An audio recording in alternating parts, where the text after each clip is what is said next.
Assalamualaikum warahmatullahi wabarakatuh. Selamat sore dari Jakarta, Pak Fakih. Waalaikumsalam warahmatullahi wabarakatuh. Selamat siang, Mbak Ayu. Di sini masih jam 12. Baik, Pak Fakih, ini cukup mengagetkan ya karena ada seorang jamaah calon haji atas nama Heri Risdianto akhirnya terpaksa dipulangkan oleh otoritas Arab Saudi karena visanya dibatalkan sepihak atau no visa bahasanya. Berdasarkan hasil investigasi dari tim Was Haji DPR, hal ini kenapa bisa terjadi, Pak? Letak kesalahannya ada di mana sebenarnya? Terima kasih. Ini sebetulnya sudah terjadi sebelumnya ya, tanggal 6 Mei itu ada peristiwa dari NTB dan jamaah haji sudah berangkat dari Indonesia, kemudian sampai ke Madinah dan di Madinah dipulangkan. Ternyata yang bersangkutan sedang dapat sanksi, dulu pernah menjadi tenaga kerja TKI di Saudi, kemudian mendapatkan sanksi 10 tahun tidak boleh ke Saudi, tetapi baru 7 tahun dia datang. Saya kira ini hampir sama ya, mirip-mirip. Jadi ternyata kan saya konfirmasi ke Pak Dirjen PHU bahwa itu yang kita tidak ini Pak Fikri katanya antara IHAJ di Saudi dengan Siskohat itu ternyata nggak nyambung.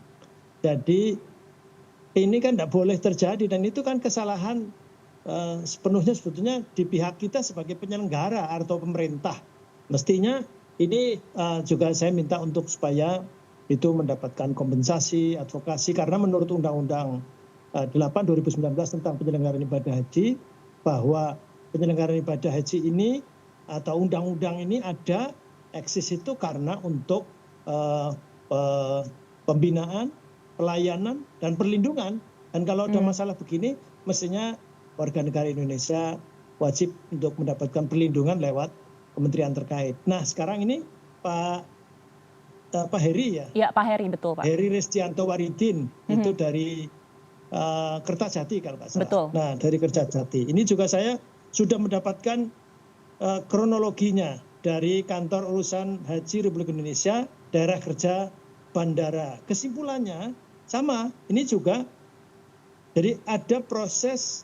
Tidak tahu ini yang benar yang mana, karena yang bersangkutan merasa tidak membatalkan dan sebagainya, tapi ada pembatalan dan ada penggantian. Nah sehingga ini tidak ada kemudian komunikasi kepada yang bersangkutan, sampai yang bersangkutan tidak mengaku bahwa pernah mengajukan. Ini yang benar yang mana tidak tahu, tetapi ada dokumen ini kronologi dan hasilnya satu, permohonan dispensasi ditolak oleh pihak imigrasi Arab Saudi karena sudah masuk ke sini, tetapi untuk mendapatkan dispensasi dan mendapatkan masuk exit permit entrance gitu, masuk ke sini nggak bisa. Jadi pihak imigrasi Saudi menolak. Mereka tetap meminta visa baru sebagai syarat masuk, sehingga pada tanggal 31 Mei ini pihak imigrasi Arab Saudi memutuskan untuk memulangkan jemaah ke Indonesia. Nah ini saya kira sekali lagi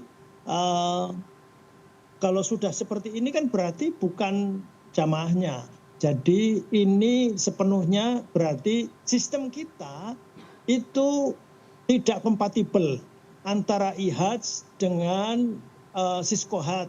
Kemudian ada proses-proses, mungkin ada nggak tahu yang benar yang mana, minta untuk dibatalkan, mungkin akan mundur tahun yang akan datang atau apa segala macam.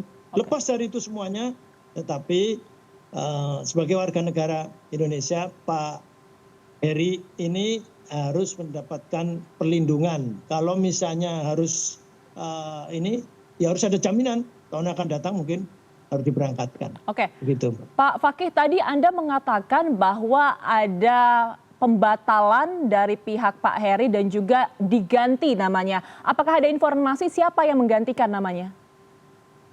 Ada di sini, ada catatannya ini. Jadi tadi ada nomor 4 ya, nomor 24 itu, ini ada Heri Riswanto Waridin dari Kota Bogor, diganti oleh Robiani. Ini dari mananya nggak ada. Ya, itu jadi Heri Resdianto Waridin Kota Bogor sekian diganti oleh Robiani. Jadi ini makanya berarti kan ada proses ini.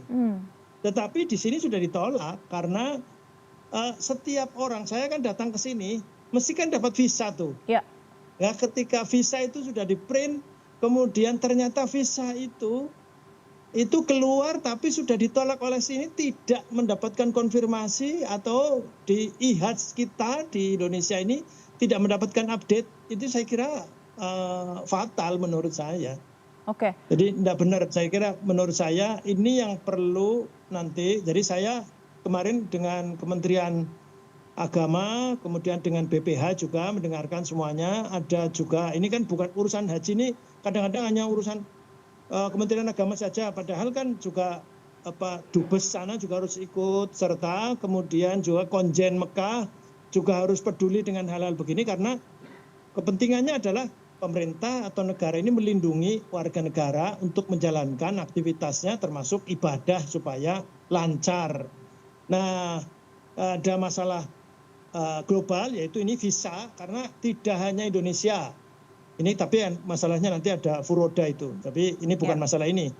Dan tetapi ini juga harus mendapatkan perhatian. Yang kedua masalah teknikal, yaitu bahwa dari sana kan pemerintah, semua Kementerian Agama yang ada panitianya kan Kementerian Agama, dalam hal ini Dirjen PHU. Tapi sampai sini kan diserahkan ke private sector, yaitu syarikah.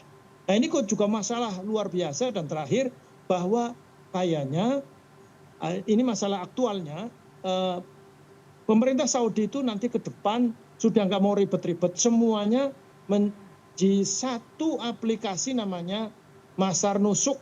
Nah semuanya itu nanti akan valid atau tidak nanti lewat nusuk itu, Masar Nusuk itu yang perlu dipelajari. Dan ini sekali lagi, kalau bagi yang sudah lewat ya nggak ada lagi kecuali advokasi, karena undang-undangnya, amanahnya adalah pembinaan, pelayanan, dan perlindungan. Ini harus dilindungi. Saya kira begitu, Mbak. Oke, Pak Fakih, yang membuat kami juga bertanya-tanya sebenarnya dalam kasus Pak Heri ini, beliau sudah mendapatkan visa, bisa terbit dan juga sudah diunduh di Indonesia, sampai di Arab Saudi dinyatakan visanya sudah dibatalkan sepihak.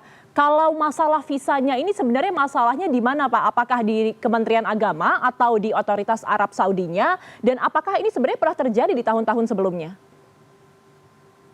Di tahun sebelumnya saya tidak tahu, tetapi ini yang jelas berarti kalau lihat kesimpulan ini, kronologi ini ya di pihak kita, di Kementerian Agama berarti dalam hal ini sekarang.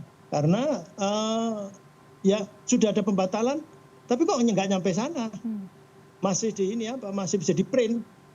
Ya kalau sudah di print, dan ini kan harusnya mendapatkan perlindungan dari mereka. Jadi tapi tidak masuk, nah, ternyata di sini sudah dibatalkan. Ya ini saya tidak tahu nanti sistemnya. Kalau pengakuan dari Dirjen PHU sih memang ada ketidaksinkronan antara IHADS di Saudi dengan Siskohat di Indonesia. Terutama ini sebelum Pak Heri Resdianto Waridin ini, yaitu yang dari NTB itu.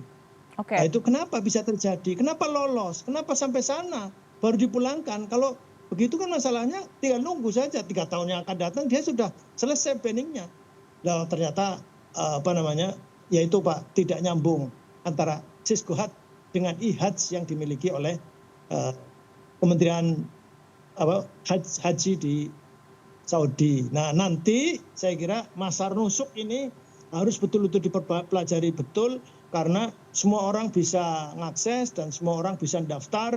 Berarti nanti itu harus ada reformasi kebijakan tentang penyelenggaraan haji ke depan, begitu, Mbak Ayu.